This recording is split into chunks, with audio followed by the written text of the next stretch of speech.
भी करनी थी साथ, उन्होंने कहा था। ओके, सो होती रहेगी अब हम चेन डेटा टाइप्स करते हैं।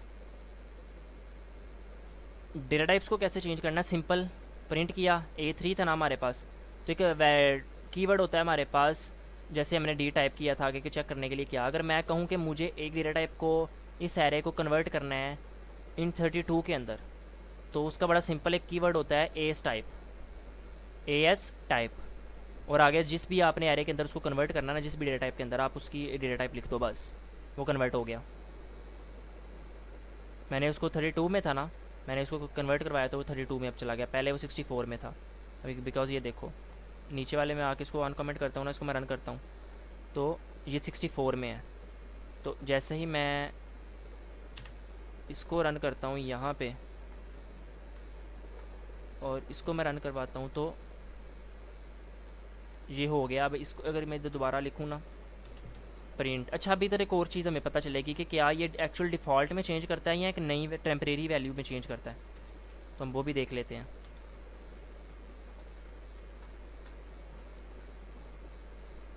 int64, इसका मतलब है कि वो सिर्फ इस लेवल पे आपके चेंज करेगा, वो एक्चुअल वैल्यू के अंदर चेंज नहीं करेगा। आपकी एक्चुअल एरे int64 की ही रहेगी, ठीक है। लेकिन अगर आपने इसको स्पेसिफिकली कहीं पे दूसरे डेटा टाइप के अंदर यूज़ करवाना है ना, तो आप वहाँ पे ये चीज़ यूज़ करवा सकते हो कि स्पेसिफिकली सिर्फ उसी एक इंस्टेंट के ऊपर, इंस्टांस के ऊपर वो चेंज करेगा वैल्यूज़ को, अदरवाइज़ आपकी वैल्यू को वो चेंज नहीं करेगा। ओके, सो यहाँ तक किसका क्लियर है? अब एरे ऑपरेशन से आगे, और एरे ऑपरेशन फिर एरे फंक्शंस हैं। हाँ, तो ये चीज़ें हैं। चेन डेटा टाइप का सिंटेक्स क्या था? प्रिंट ए जो अपना नेम होगा उसका, उसके बाद ए एस टाइप है ना, A3 जो भी आपकी एरे का नाम है ए उसका स्टाइल। नाम, जो भी आपकी एरे का नाम है उसका नाम डॉट ए एस टाइप, और उसके आगे ब्रैकेट के अंदर जिसमें आपने कन्वर्ट करना है, सिंपल। सही है। सही है। ओके, सो अब हम आगे आ जाते हैं एरे ऑपरेशंस के ऊपर। सो एरे ऑपरेशंस हमने जो पहले पढ़े थे कि एरे ऑपरेशन क्या क्या कर सकते हैं, तो हम दो एरेस को मल्टीप्लाई करवा सकते हैं, दो एरेस को एडिशन करवा सकते हैं, उनको चेक कर सकते हैं कि उनमें क्या इक्वल है क्या नहीं है। तो एरे ऑपरेशंस का हम स्टार्ट में करते हैं, ये हम एरे ऑपरेशन को सिर्फ पढ़ लेते हैं आज, बाकी एरे फंक्शंस और फर्दर हम कल इसको डिस्कस कर लेंगे। हाँ, तो एरे ऑपरेशंस क्या होते हैं? सो एरे ऑपरेशंस होते हैं कि फॉर एग्जांपल मैंने देखो ना एक A1 की कैरे बनाई, 2D एरे थी 3/4 की, और फिर मैंने एक एरे बनाई 2D एरे थी 3/4 की। अब मैंने 2D एरे अगर मैं चेक करता हूँ ना, A2 क्या था, तो A2 मेरे पास ये चीज़ आ जाएगी। मैं इधर चेक कर सकता हूँ A1 क्या है, तो A1 मेरे पास ये आ जाएगा। सही है। अब मैं क्या कहता हूँ कि A1 के अंदर क्या करो, 2 को ऐड कर दो, तो वो हर इंडेक्स के ऊपर ना 2 को ऐड कर देगा। अब देखना, A1 + 2 किया ना मैंने, तो आप देखो यहाँ स्टार्ट में 0 था, वहाँ 2 आ गया, अगले में 2 था 3 आ गया, 1 था 3 आ गया, 2 4 3 5 4 6, जहाँ पे भी 2 था वहाँ पे एक एक बढ़ता जा रहा है, बढ़ता जा रहा है, दो दो बढ़ते जा रहे हैं। तो पूरे उसने पूरी एरे के अंदर ऑटोमेटिकली हर जगह पे 2 ऐड कर दिया। अगर 3 ऐड करना चाहूँ मैं 3 भी ऐड कर सकता हूँ। यार 3 ऐड करना था यहाँ। ओके, तो हर जगह पे 3 ऐड हो जाएगा। बट इसका मतलब ये नहीं कि हमारी एक्चुअल एरे हो रही है, क्योंकि अगर मैं इसको देखो ना, इधर मैं ये करूँ A1, तो A1 मेरी वही है। सही है, तो मैं उसको इस तरह कर रहा हूँ। तो अच्छा, उसके बाद एक और चीज़ होती है जो आपने इक्वल टू ऑपरेशन पढ़ा है। अच्छा, अगर मैं माइनस कर प्लस कर पा रहा हूँ तो मैं माइनस भी कर सकता हूँ, ठीक है, माइनस भी कर सकता हूँ। अगर मैं ये चीज़ कर पा रहा हूँ तो मैं यहाँ पे मल्टीप्लाई भी कर सकता हूँ। तो प्लस का मतलब ये होता है कि आप अर्थमेटिक ऑपरेशंस परफॉर्म कर सकते हो। सही है, तो ये सारी बात थी। अच्छा, अब एक मिनट बाद, what if we do A+= let B, should try ना। सो हम अच्छा इसको इस तरह भी तो कर सकते हैं, अगर वो उस तरह कहना था तो। ये करेगा क्या ये?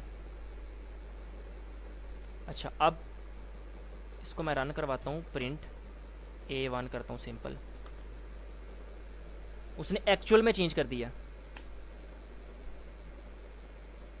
एक्चुअल में चेंज कर दिया, करेगा सेम चीज़ें, सारे अर्थमेटिक ऑपरेशंस परफॉर्म करेगा, बट एक्चुअल में चेंज करेगा।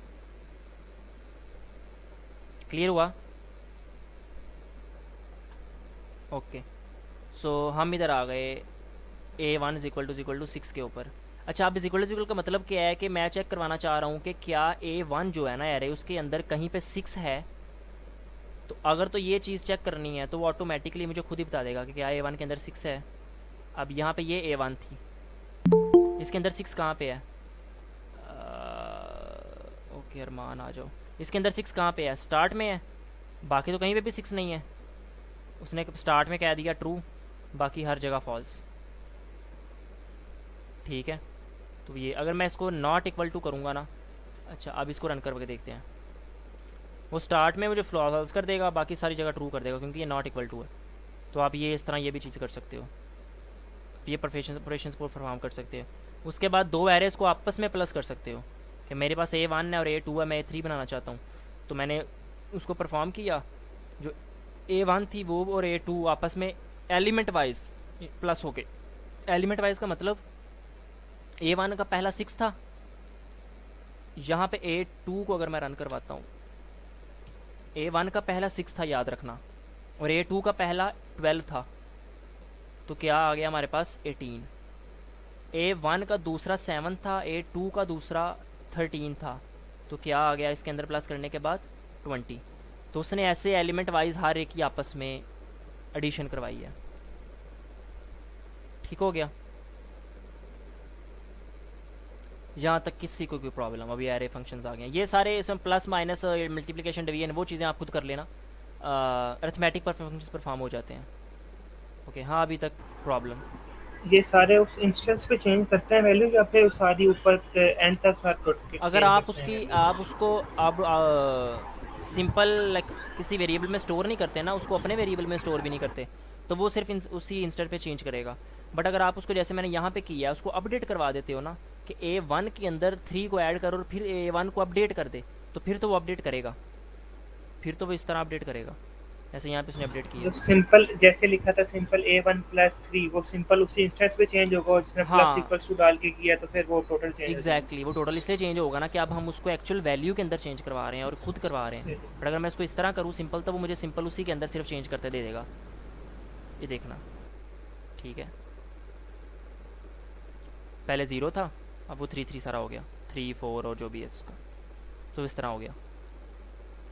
यस, अभी तक कुछ?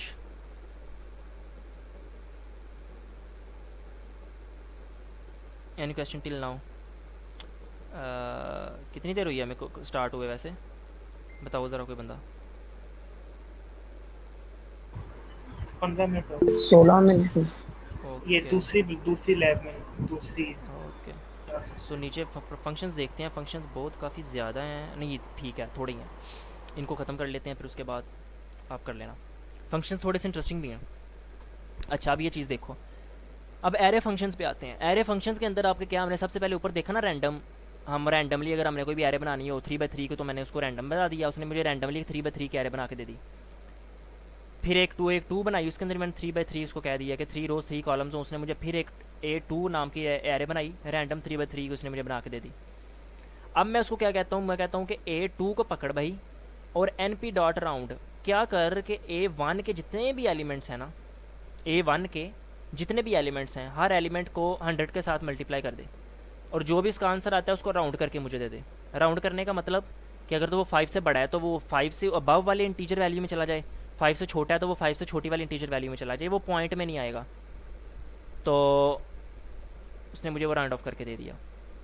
A1 किया तो ये देख मेरे पास आ गया। क्लियर हुआ? NP डॉट राउंड क्या करता है यहाँ पे फंक्शन, इसके बहुत ज़्यादा फंक्शंस होते हैं।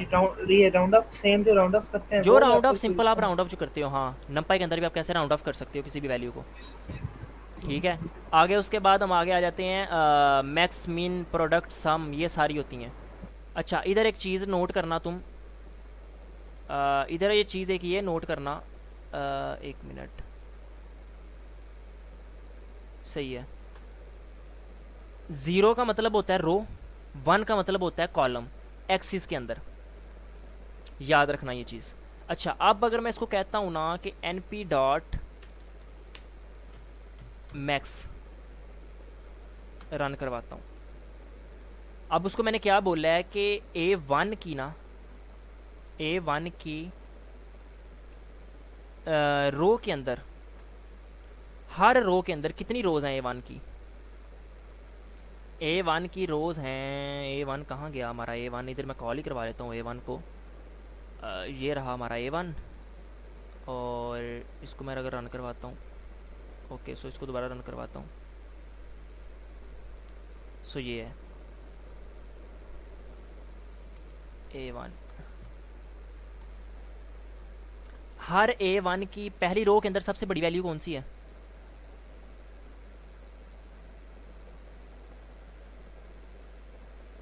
यार वो 40। रैंडम है, वो चेंज हो गई है। रुक रुक, मैं दोबारा करता हूँ, इसको रन करता हूँ। वो रैंडम है, वैल्यूज़ चेंज कर रहा है, फिर देखना दोबारा फिर चेंज हो गई है। ये तंग करेगा मुझे इस तरह। एक न्यू कोई बना लो उसके साथ। हाँ, खैर अच्छा, इसका पर्पज़ ये होता है, मैं इसको रैंडम में डालूँ, रैंडम में वो वैल्यूज़ को चेंज कर रहा है बार बार। अच्छा, इसका पर्पज़ ये होता है बस कि क्या उसको कहते हैं कि हर रो के अंदर ना, वो अगर मैंने ज़ाहिर है यहाँ पे वो जो चीज़ की है ना, यहाँ पे कि ज़ीरो की है मैंने ऐड, तो वो हर रो के अंदर देखेगा कि सबसे बड़ी वैल्यू कौन सी है। ठीक है, तो हर रो के अंदर जो सबसे बड़ी वैल्यू होगी ना, हमें वो वैल्यू दे देगा। कि यहाँ पे जैसे 87 बड़ी थी, यहाँ पे 94 बड़ी थी, इस तरह ही वो हमें बड़ी वैल्यू दे देगा। अगर मैं यहाँ पे 1 कर दूंगा तो वो हर कॉलम के अंदर मुझे सबसे बड़ी वैल्यू दे देगा। मैक्स किया हुआ है मैंने। अगर मैं इसको मिनिमम कर दूंगा ना, मिन कर दूंगा, तो मुझे मिनिमम वैल्यू दे देगा। ठीक है, तो यही ऐसे ही आपके पास आगे सम होता है, और वो सब का सम करके आपको दे देता है। प्रोडक्ट होता है, वो प्रोडक्ट करके दे देता है। तो ये सारी चीज़ें आपके पास होती हैं। ये सारे फंक्शंस आप खुद भी इसको रन करना, आपको मैंने एक दो करके देखी थी है। सम होता है कि वो सबको सम करके दे देगा आपको। तो अच्छा, जैसे ये अभी 32, 33 और 40 हुआ है ना, तो इसको अगर हम सम करें, तो मैं इसको सम करता हूँ कैलकुलेटर। 33 plus 32 plus 40। हाँ तो एक मिनट यार, 32 प्लस 33 प्लस 40, 105। तो 105 आ रहा है। दूसरे को करोगे ना आप 87, 40 और 78 को करोगे तो 2005 आएगा। थर्ड वाले को करोगे तो 198 आएगा। तो सम उसने इस तरह मुझे करके दे दिया। हर रो का उसने हर कॉलम का उसने इस तरह मुझे करके दे दिया। ये कॉलम में रो है, ठीक है।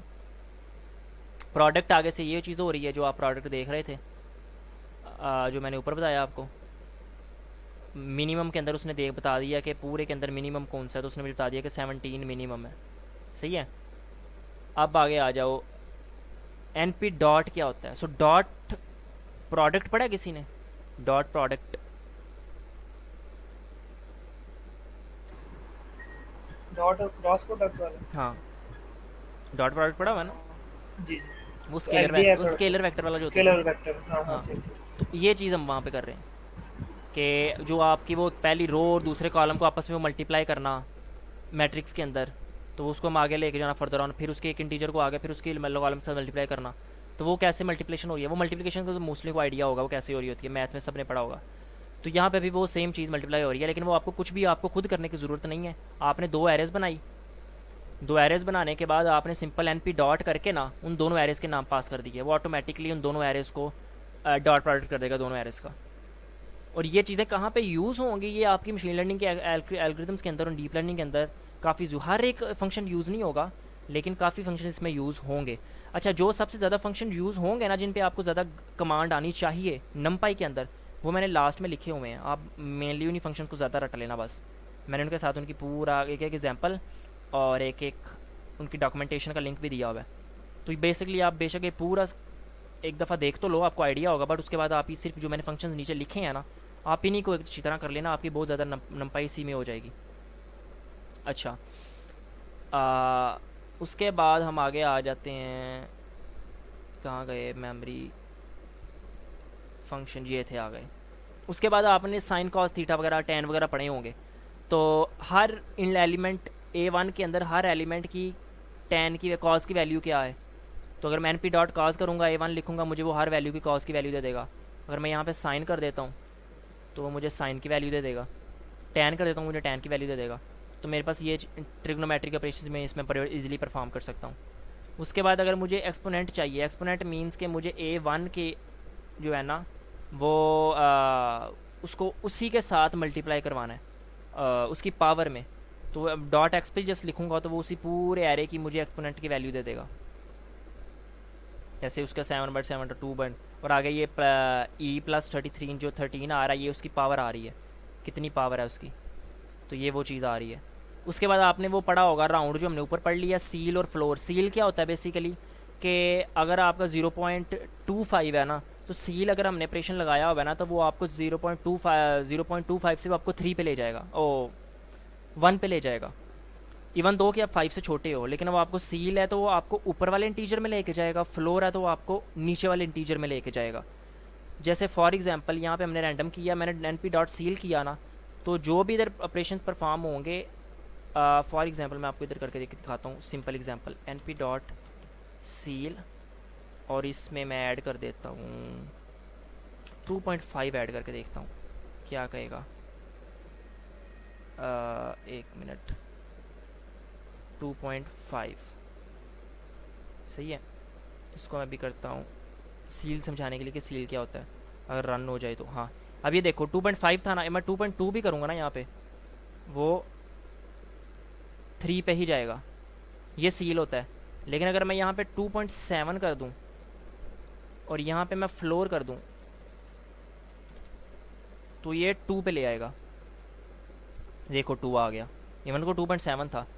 लेकिन अगर मैं यहाँ पे राउंड करूँगा ना, जो हमने ऊपर किया था, तो ये मुझे किस पे लेके जाएगा, 3 पे, क्योंकि 2.7 है, 5 से बड़ा है। मैं 2 करूँगा तो ये मेरे 2 पे ले जाएगा। क्लियर हुआ राउंड, सील और फ्लोर में डिफरेंस क्या होता है? Any question till now?